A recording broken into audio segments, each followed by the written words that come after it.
नमस्कार, आपके साथ मैं हूं डॉक्टर अनुराग। हमारा स्वास्थ्य इस बात पर निर्भर करता है कि हम क्या खाते हैं और कैसा खाते हैं। हम जो भी चीज खा रहे हैं उसमें एक कॉमन चीज जरूर है, वो है तेल। जो भी चीज हम खाते हैं उसको बनाने में कहीं ना कहीं तेल का प्रयोग जरूर होता है और लगभग 90% भारतीय अपने किचन में तेल का प्रयोग जरूर करते हैं। भारतीय खाना तेल और मसालों के बिना अधूरा है। इन दोनों चीजों का प्रयोग हमारे खाने का स्वाद बढ़ा देता है, इसलिए ऐसे तेल का प्रयोग बहुत जरूरी है जो हमारे स्वास्थ्य को सही रखे और हमारी हेल्थ को कोई नुकसान ना पहुंचाए। लेकिन मार्केट में इतने सारे कुकिंग ऑयल उपलब्ध हैं कि लोग कंफ्यूज रहते हैं कि कौन सा कुकिंग ऑयल हमें खाना चाहिए, कौन सा कुकिंग ऑयल हमारे स्वास्थ्य के लिए अच्छा है, कौन सा कुकिंग ऑयल हमारे हेल्थ को नुकसान पहुंचा सकता है। तो आज इस वीडियो में हम आपके इसी कंफ्यूजन को दूर करने के लिए चर्चा करेंगे कि खाना पकाने के लिए कौन सा कुकिंग ऑयल अच्छा है, आयुर्वेद के अनुसार कौन सा तेल सर्वश्रेष्ठ बताया गया है और कौन सा तेल हमें खाना बनाने के लिए प्रयोग करना चाहिए। तो इन सभी बातों के बारे में यदि आप जानकारी प्राप्त करना चाहते हैं तो हमारी वीडियो के साथ अंत तक जरूर रहिए। सबसे पहले हम बात करेंगे रिफाइंड ऑयल के बारे में, जो आज के समय में मार्केट में सबसे ज्यादा इजीली उपलब्ध हैं और सबसे ज्यादा प्रयोग किए जा रहे हैं। अब बात यह है कि रिफाइंड ऑयल क्या है। इसका नाम रिफाइंड ऑयल सुनकर हमें ऐसा लगता है कि ये बहुत ही शुद्ध और हमारे शरीर के लिए फायदेमंद तेल है, लेकिन क्या आप जानते हैं कि रिफाइंड ऑयल कैसे तैयार होता है? रिफाइंड ऑयल को तैयार करने के लिए तेल को बहुत ही हाई टेम्परेचर पर गर्म किया जाता है और केमिकल मिलाकर प्रोसेस्ड किया जाता है। इतने हाई टेम्परेचर पर तेल को गर्म करने से तेल की जो नेचुरल प्रॉपर्टीज होती हैं, तेल में जो पोषक तत्व मौजूद होते हैं, वो बिल्कुल पूरे तरीके से खत्म हो जाते हैं और तेल के हेल्दी फैटी एसिड्स टूटकर ट्रांस फैट में कन्वर्ट होने लगते हैं। तेल का टेस्ट चेंज करने के लिए, उसकी खुशबू को खत्म करने के लिए भी और तेल को लंबे समय तक चलाने के लिए इसमें बहुत से प्रिजर्वेटिव्स मिलाए जाते हैं। ऐसे में इस तेल का इस्तेमाल हमारे शरीर के लिए पूरी तरह से नुकसानदायक साबित हो सकता है और ये खराब एलडीएल कोलेस्ट्रॉल, ट्राइग्लिसराइड्स और इंसुलिन के लेवल को भी बढ़ाता है। इससे हार्ट की प्रॉब्लम, हाई ब्लड प्रेशर और मोटापा जैसी समस्याओं का सामना हमें करना पड़ सकता है। तो अब सबसे बड़ा सवाल ये है कि रिफाइंड तेल यदि हमारे शरीर को नुकसान पहुंचाता है तो हम रिफाइंड तेल की जगह कौन सा तेल प्रयोग करें। यदि हम बात करते हैं रिफाइंड तेल के एक हेल्दी अल्टरनेटिव के बारे में, तो वो है कोल्ड प्रेस्ड ऑयल, यानी कच्ची घानी का तेल। ये एक प्राचीन विधि है। इस विधि में हम बीजों को बहुत कम टेम्परेचर पर दबाकर सीधे उसका तेल निकाल सकते हैं। इसमें हमें तेल निकालने के लिए हाई टेम्परेचर देने की कोई जरूरत नहीं होती और इस विधि के द्वारा निकाले गए तेल में तेल के जो नेचुरल पोषक तत्व होते हैं वो भी खत्म नहीं होते और इसमें कोई प्रिजर्वेटिव, कोई केमिकल मिलाकर उसे प्रोसेस करने की जरूरत भी नहीं होती और इसमें ट्रांस फैट्स भी ना के बराबर होते हैं और यह तेल हमारे शरीर के लिए बहुत फायदेमंद होता है। आज से 5000 वर्ष पहले ही हमारे ऋषि मुनियों ने आयुर्वेद में बता दिया था कि कौन सा तेल हमारे स्वास्थ्य के लिए अच्छा है। यदि हम बात करें आयुर्वेद के अनुसार, यानी आयुर्वेद में कौन से तेल का प्रयोग सबसे अच्छा बताया गया है, तो आपकी जानकारी के लिए मैं बता दूं कि आयुर्वेद में तिल के तेल का प्रयोग सर्वश्रेष्ठ बताया गया है, यानी तिल का तेल सभी तेलों में सबसे अच्छा बताया गया है। तेल शब्द की निष्पत्ति भी आयुर्वेद में तिल से बताई गई है और कहा भी गया है तिलोद्भवम तैलम। आयुर्वेद में तिल का तेल न सिर्फ खाना पकाने के लिए बल्कि अभ्यंग यानी मालिश करने के लिए भी बहुत अच्छा बताया गया है। यदि हम बात करें आयुर्वेद में बताए गए तिल के तेल के गुण धर्मों के बारे में, तो तिल के तेल को उष्ण यानी इसकी तासीर जो है वो गर्म बताई गई है। इसे सूक्ष्म और व्यावाई यानी शरीर के अंदर शीघ्र ही फैलने वाला इसको बताया गया है।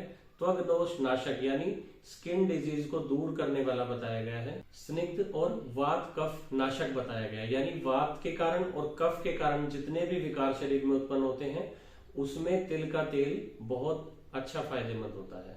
तेल का एक गुण स्निग्ध भी बताया गया है, यानी यह हमारे शरीर की रुक्षता को कम करता है और ये वात को कम करता है, जिसके कारण शरीर में होने वाले जोड़ों में दर्द या शरीर में होने वाले किसी भी दर्द में यह फायदेमंद होता है। और तिल के तेल की विशेषता आयुर्वेद में यह भी बताई गई है कि स्निग्ध गुण होते हुए भी यह कफ दोष को नहीं बढ़ाता और जो स्थूल पुरुष होते हैं यानी जो मोटे पुरुष होते हैं उनको कृश करने वाला यानी पतला करने वाला है, और जो पतले पुरुष जो होते हैं उनको मोटा करने वाला होता है।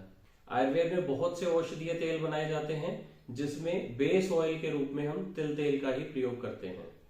खाना पकाने के लिए भी तिल के तेल को श्रेष्ठ बताया गया है, बशर्ते वह प्योर और शुद्ध हो। यदि हमें तिल का तेल शुद्ध अवस्था में मिलना मुश्किल होता है तो हम आयुर्वेद के देश सातम्य के अनुसार दूसरे तेल भी प्रयोग कर सकते हैं। देश सातम्य यानी जिस जगह पर आप रहते हैं वहां पर पैदा होने वाली, वहां पर उगने वाली फल, सब्जियां, अनाज आपके लिए ज्यादा अनुकूल होते हैं। प्रकृति ने उस जगह के मौसम और वहां की प्रकृति वातावरण के अनुसार वहां पर वो चीजें दी हैं जो वहां पर रहने वाले लोगों के लिए फायदेमंद होती हैं। जैसे उत्तर भारत में सरसों का उत्पादन बहुत ज्यादा होता है तो हम सरसों का तेल प्रयोग करते हैं उत्तर भारत में, और दक्षिण भारत के अंदर कोकोनट का उत्पादन ज्यादा होता है तो वहां पे हम कोकोनट तेल का भी इस्तेमाल कर सकते हैं, और मध्य भारत में तिल तेल और मूंगफली का ज्यादा उत्पादन होता है तो वहां पर तिल के तेल का और मूंगफली के तेल का भी प्रयोग कर सकते हैं। लेकिन आयुर्वेद के अनुसार तिल के तेल को सर्वश्रेष्ठ बताया है। यदि तिल का तेल आपको उपलब्ध ना हो सके तो उसके अल्टरनेट के रूप में आप इन तेलों का भी इस्तेमाल कर सकते हैं। सरसों का तेल भी हमारे देश में, विशेषतः उत्तर भारत में इसका प्रयोग बहुत ज्यादा होता है सरसों के तेल का। और आयुर्वेद में सरसों के तेल के जो गुण धर्म बताए गए हैं उसमें सरसों के तेल को कटु, उष्ण और तीक्ष्ण बताया गया है, यानी ये स्वाद में कड़वा होता है और इसकी तासीर भी गर्म होती है। और कफ और वात नाशक बताया गया है, और इसको लघु यानी पचने में हल्का बताया गया है। आयुर्वेद के अनुसार सरसों के तेल को रक्तवर्धक बताया गया है और पित्तवर्धक बताया गया है। आयुर्वेद के अनुसार सरसों के तेल को त्वचा रोग, पाइल्स, कृमियों का नष्ट करने वाला बताया, यानी त्वचा रोगों में, पाइल्स में और पेट में जो कीड़े होते हैं उनके लिए इसका प्रयोग लाभदायक बताया गया है।